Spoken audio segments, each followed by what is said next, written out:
Hello and welcome.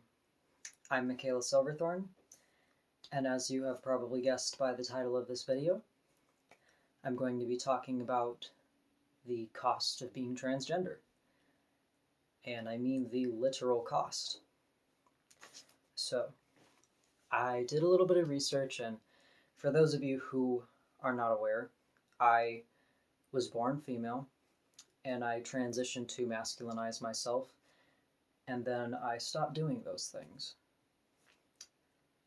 So some of these things I have actually done, and I can go off of my own experience a little bit when it comes to cost and pricing of those things. Now, the first thing I want to mention is name change. So your gender change, legal gender change, and legal name change can be combined. I think when I changed my name legally, that my gender change was also added to that and it didn't cost extra. But if you are just changing your gender and not your name legally, I think you can expect to pay the same amount as a name change, which could be around $100 to $500 depending on where you are and how many documents you're going to change your name on, because they do charge you for each document individually. And so that is the first cost, I would say, is people who want to legally make a name/gender change. Now, the second thing that I would say is probably the most common thing is hormone injections, hormone therapy. Now, this also has a wide range, partially due to if you are taking testosterone or estrogen, and also partly to do with the form you're taking it in. I know for testosterone, the cheapest thing is to do injections and to do them yourself.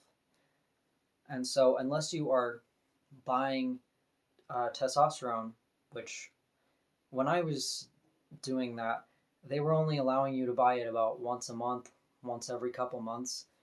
And so you'd have to continuously go to the pharmacy and get it. And you have to inject it into your body every week. Meaning you have to take this needle that's about that long and stab it into your skin somewhere. And I would love to make a video about that whole thing in the future. If you would love to see me make a video on testosterone injections and what it has done to me and how I feel about it, please let me know in the comments. Now, for this video, I'm just going off of the cost of this.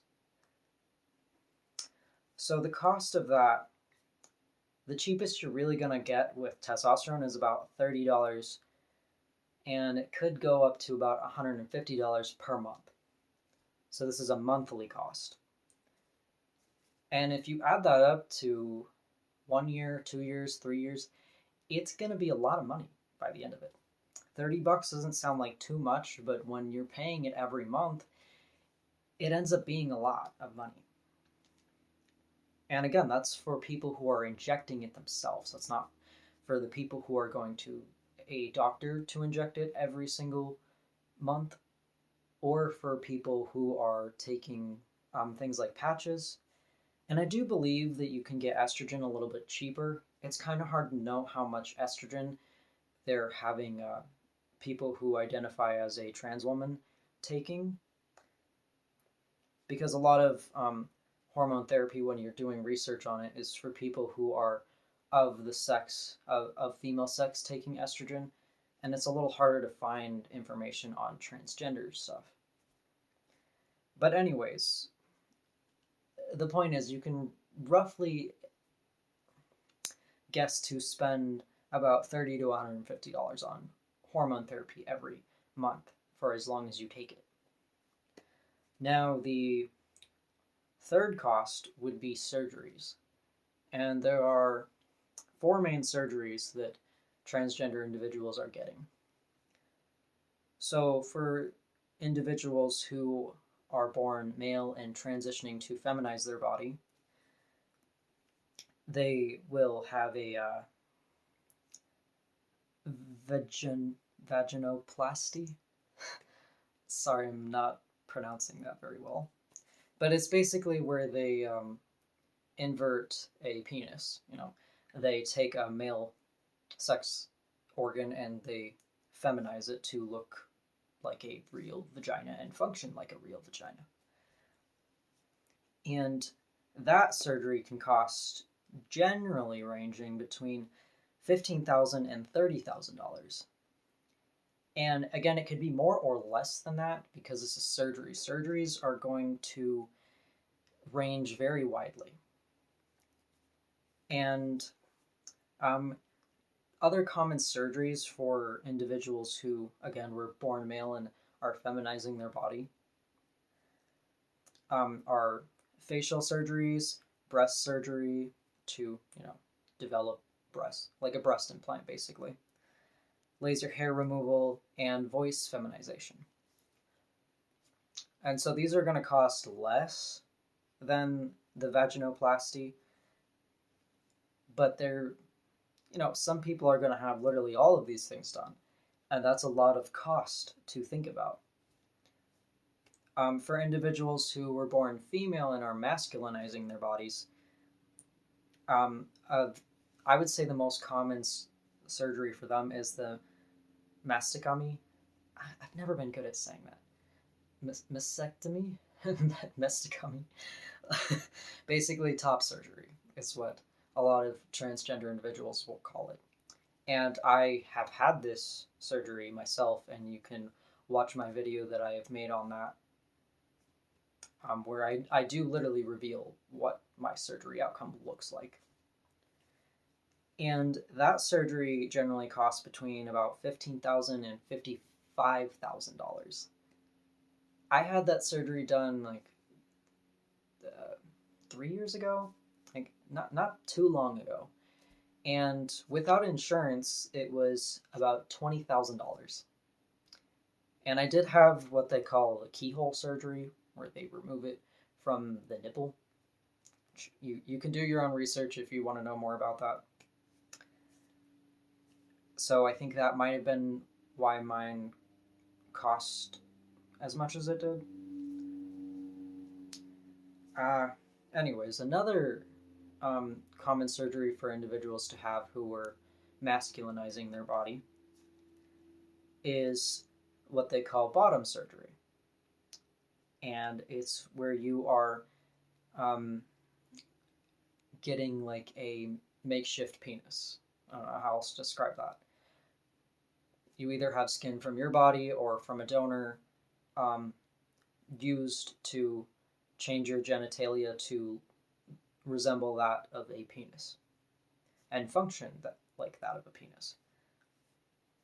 And that surgery can range anywhere from $19,000 to $150,000.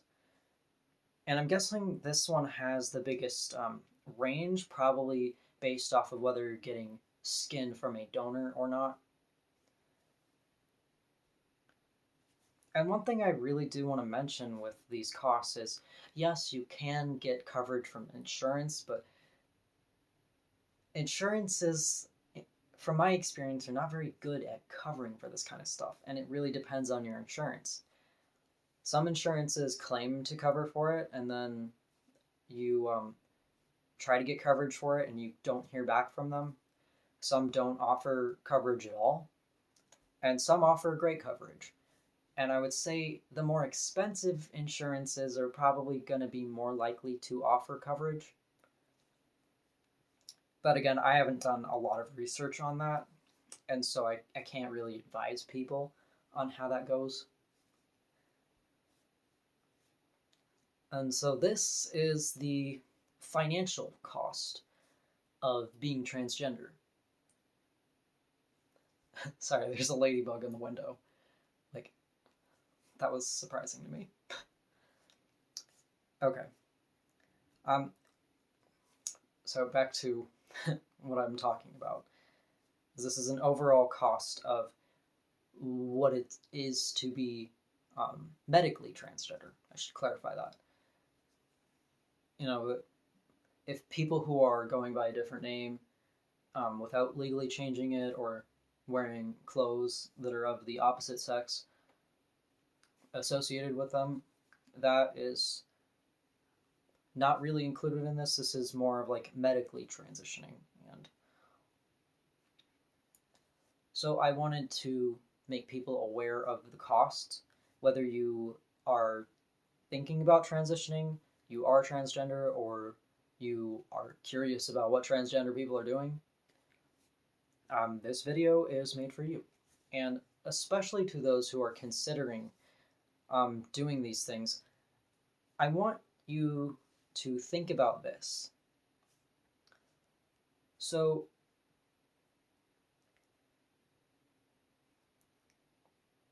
if transgender identifying individuals are truly recognized for being these victims who are born in the wrong body, these people who had this horrible event happen to them, if the government recognizes that, if the medical industry recognizes that, then why are you paying this much to get the much needed help that you are needing?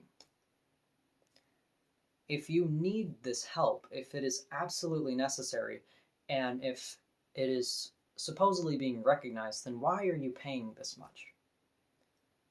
I just want people to realize how much money they are giving to the government, to the medical industry. Like, this is a lot of your hard-earned money. This is a lot of your hard-earned cash going to places that you don't know about. And so I do want people to have this knowledge, to be aware of it, and to really think about like where their money is going to, right? And it's actually the reason why I haven't legally changed my name back to Michaela. My name still isn't legally Michaela on most of my documents because I don't want to give the government more money. I don't want to support people who just want to use me. And I'm not saying that you shouldn't go by whatever name you want. I'm not saying you shouldn't dress how you want. I just want people to think about like who you're giving your money to and what are they giving you in return? And are they giving it to you because they truly respect you and want you to get the help that you need, or are they giving it to you, this service, because they simply want to take more money from you? Now, I hope this video helped you, and I hope it inspired you to think a little deeper about this matter. And if you haven't watched other videos of mine, I have an entire transgender playlist on this channel, so please go check it out. And thank you for watching.